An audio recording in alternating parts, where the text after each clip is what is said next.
Assassin's Creed Odyssey. I played this game when it first came out, but I had kind of forgotten just how amazing this game is from a visual standpoint. Gameplay wise, not one of the best games I've ever played. It's definitely enjoyable, but look at those views. I mean, you just can't get away from that. So, here I am in September 2020, and I'm playing Assassin's Creed Odyssey again, 2 years after its release. And some people might be asking, well, why? What's the point of playing a game that you've already played once, 2 years down the road? What's the benefit to it? It's fun. I like good role-playing games, and I like good narrative games, and this is a fun game all the way around. I think also just because Assassin's Creed Valhalla is just around the corner, coming out mid-November 2020. So, I'm kind of getting myself set up and primed and kind of getting back into the headspace of, what the game is about and, the overall overarching lore, with Abstergos and etc.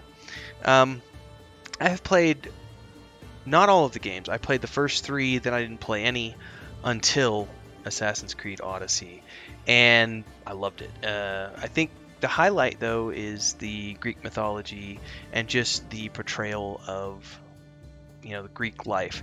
And this is something that I think holds true. I found some articles today when I was putting together this video, and before I get into my gameplay, I actually want to talk a little bit about this.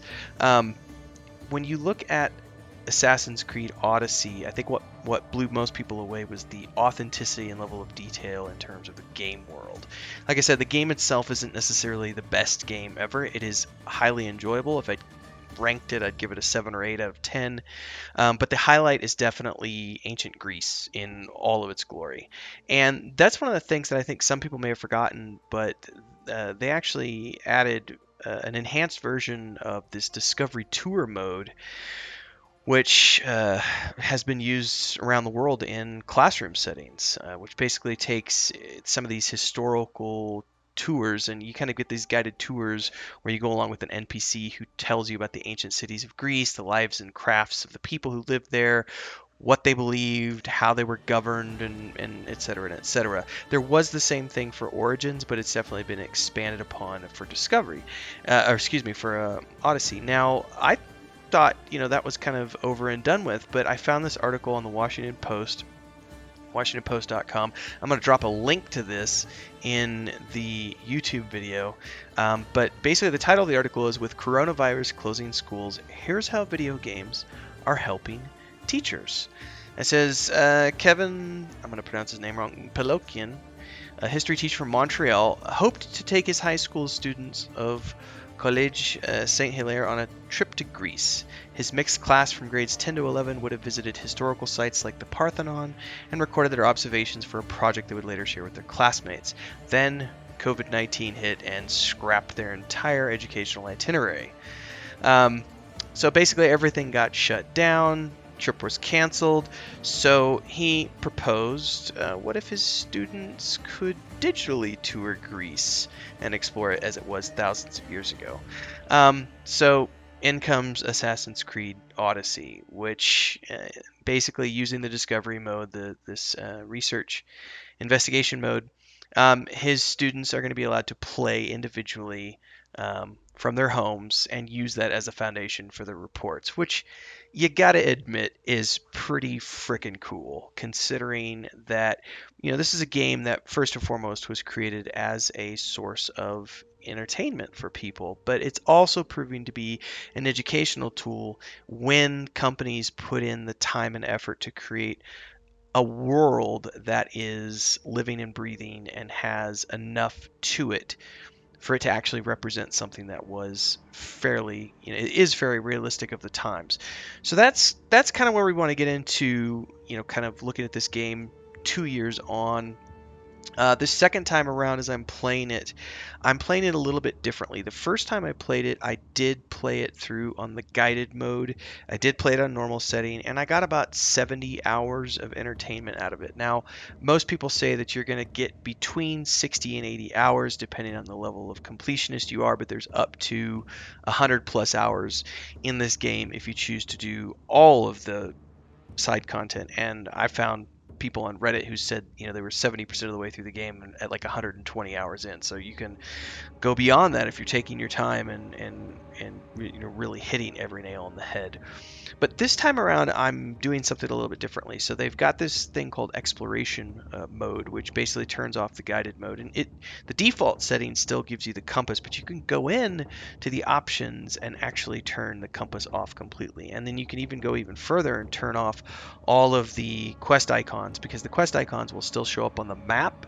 You don't have a compass, but as you're turning the map around, you'll see like an icon if and only if you have a quest icon, or like a quest, excuse me, if you have a quest tracked. If you don't have any quests tracked, you have nothing on your HUD at all. But if you have a quest tracked, it'll show up somewhere on the screen as you're turning around somewhere in your HUD. But you can turn those off as well if you would like to completely immerse yourself in the game. And one of the really cool things as you go through here is obviously, um, I turn the subtitles on for the sake of the video. When I'm playing the game, I'm not using any subtitles. And you could turn names on and off. You'll see those kind of throughout the video. You're going to see different settings because I was playing with those as I was recording this. But, I play with subtitles off. I play with the compass off. And I do keep the quest icons on so that when I have a quest highlighted, I know where to go. But you'll notice that as you go through the dialogue with the NPCs, they're actually giving you options to tell you the directions for things. And if you pay attention and read the directions, then you're actually going to learn about how to find the places that you're supposed to find. And if you go further into that and look at, say, the world map, you're going to notice that you get description texts for the various parts of the world. And if you have explored the area, when you have a quest track, you're going to notice up on the top left that you're given like anywhere from 2 to 4 steps, usually around 3, that tell you kind of some tips and hints.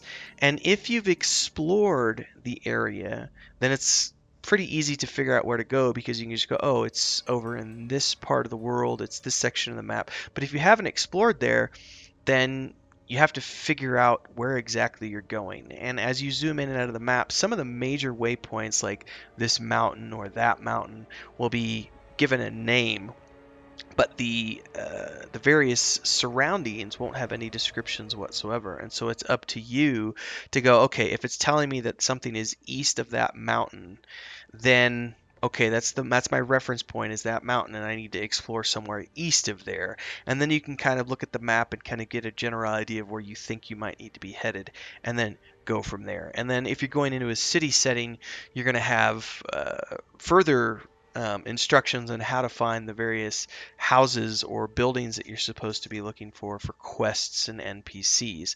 So there's a huge amount of detail and descriptions that go into this. And so if you want to play it through as an explorer and play it through in an immersive manner, you can turn everything off and you can rely purely upon the word of mouth and directions from NPCs, and then just open up your world map from time to time to get your bearings and go, okay, I need to go north from here.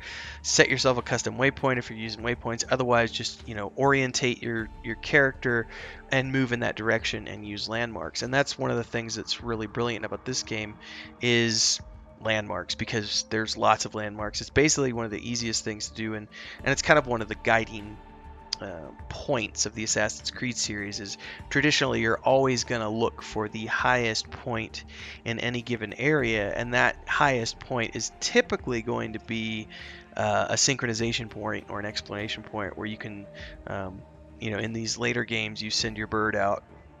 In the earlier games, it has been a staple of the series since the very first game. You get up to a high point, you synchronize, and it basically gives you a detailed kind of overview of your direct surroundings, and it shows up lots of little question mark, which are points of interest in that area. And this is the way you explore the map. And by the way, the map is huge. It's massive. You're gonna be spending, if you haven't already played this game, this is a game. Well, again, you're gonna spend 60 to 80 hours just doing the main storyline. Main storyline, excuse me, 50 to 60 hours in the main storyline, and then 60 to 80 hours if you're gonna really dive into all the enhanced content and additional content, and everything else. And then they have the expansions beyond that, which I've not even tapped into. So when as I've been coming into this game for the second time, like I said, my intent with this was to kind of associate myself and reintegrate myself into the Assassin's Creed mythology and world and the overall background lore that's going on, because the story is going to be continuing with Assassin's Creed Valhalla, even though it's a separate time zone, I should say, time period. I'm really looking forward to Valhalla, not just because I am Norwegian by blood. Most of my family is Norwegian. My great grandmother, as an example, was full blood Finn. So was her husband. So I've got a lot of Finnish blood in me, and so I've always been drawn to Norwegian lore. But also, my wife Chris loves anything to do with the Vikings. And so, even though she's not a gamer per se, she's also looking forward to that game. And since that's coming up here in a month and a half, it's been deemed that it was necessary time to jump back into this game. Now, obviously, there is the combat. I'm this time around, I'm less interested in the combat. I'm more interested in the exploration. The first time I played the game, I was heavily reliant upon melee combat. This time around, I've put way more points into archery, and I'm moving around the world more as an explorer, archer, hunter. And I am, of course, you do have to get involved in combat to do the main missions and quests. But my main purpose, because I've already played the main game, I'm not here to necessarily just blow through it. I'm here to see all the things that I missed the first time and just kind of take my time and really just explore the beauty of the landscape and the world and see some of the ruins that I missed the first time, some of the side quests that I maybe didn't do the first time, and just really go through. I would be amiss if I didn't mention the ship to ship combat. That is a big part of Assassin's Creed Odyssey. And because I'm still in the early stages of the game, everything's still very, very basic. My character's only like level 11, 12. My boat is still fairly new. I just got the first upgrade to the hull, which allows me to equip a second lieutenant. As you go through the course of the game, you can recruit various lieutenants, and you can upgrade everything on your ship. You can upgrade the arrows, the javelins, the mast, the sails. I mean, all these things can be adapted and adjusted and leveled up, basically, allowing you to become this basically badass of the open seas. And because this game is set in the Greek Isles, you have a ton of water at your disposal and a ton of open water to explore. And because of the fact that you're going around to the islands throughout the course of the game and throughout the course of the side quests, you're going to be spending a lot of time on your boat. And in the beginning stages, like you said, you don't have to get involved in the combat per se. It is necessary for some missions, but the vast majority of it is optional. But you get these quests that you can pick up from your boat, and often they are, bounties to go, take down 5 Athenian vessels, or take down 5 Spartan vessels, or take out 5 merchant ships. And so you can go out and get involved in combat and fight ship to ship, and you can ram ships, you can shoot arrows at ships, you can shoot javelins at ships, you can board ships. I almost never board the ships because it's just more melee combat, and I already get enough of that doing the main storylines. So for me, it's all about just ramming a vessel and then circling around and putting it on fire and then ramming it again if I can until it's done. It's also a great way to get resources, because one thing that's very resource heavy is the upgrading of your ship. Not just your ship, by the way.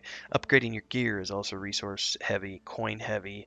Arrows, since I'm playing this game this time around as an archer, Holy crap, I never have enough wood for arrows, and I have found that one of the easiest ways to get massive quantities of wood without having to spend tons of money on it from merchants is to run around and take out ships, because you're going to get lots of wood when you loot the ships. Obviously, you can collect it in the wild as you're running around, but again, you run out there for 10, 15 minutes and take out 10, 10 ships or so, you'll get 100, 150 chunks of wood, and that's enough to get you enough arrows to keep going for quite some time. But be that as it may, there's also just the sheer beauty of exploring the Greek islands from the vessel, and depending on whether it's night or day, there's storms, there's mists. The oceans can become quite rough. It's a very realistic ocean. The boat mechanics are very realistic. I think that they look visually incredibly well. And because you're going to be spending so much time on the boat, um, you should get familiar with it.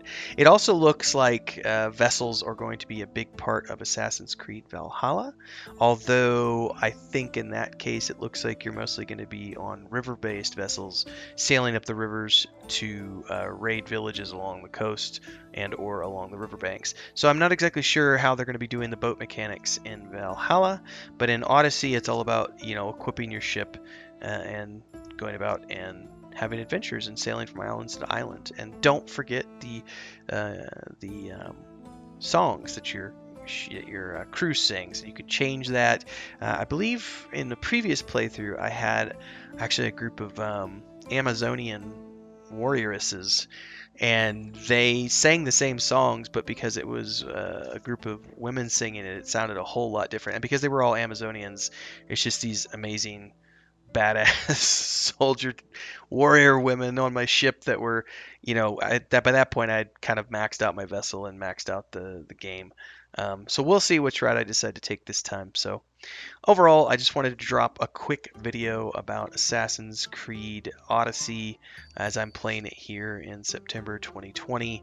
I thought it was very interesting as I was getting into it and reading. I remembered the discovery mode, and then I read that, hey, these educators from even now, we have people who are still using this game to teach kids in class about the crafts and the history and etc. Because they can't take real tours right now. So I thought it was kind of an interesting anecdote, and in addition to a game that's, like I said, it's not the best game out there in terms of gameplay. The voiceovers aren't that great. They are good, but not that great. But the cinematics, the visuals of the world, and just the detail that went into the ruins and the landscape, and the background details for like the artisans and craftsmen who make things. When you get into looking at the pottery makers and etc., the merchants and the marketplaces in this game are incredibly well done.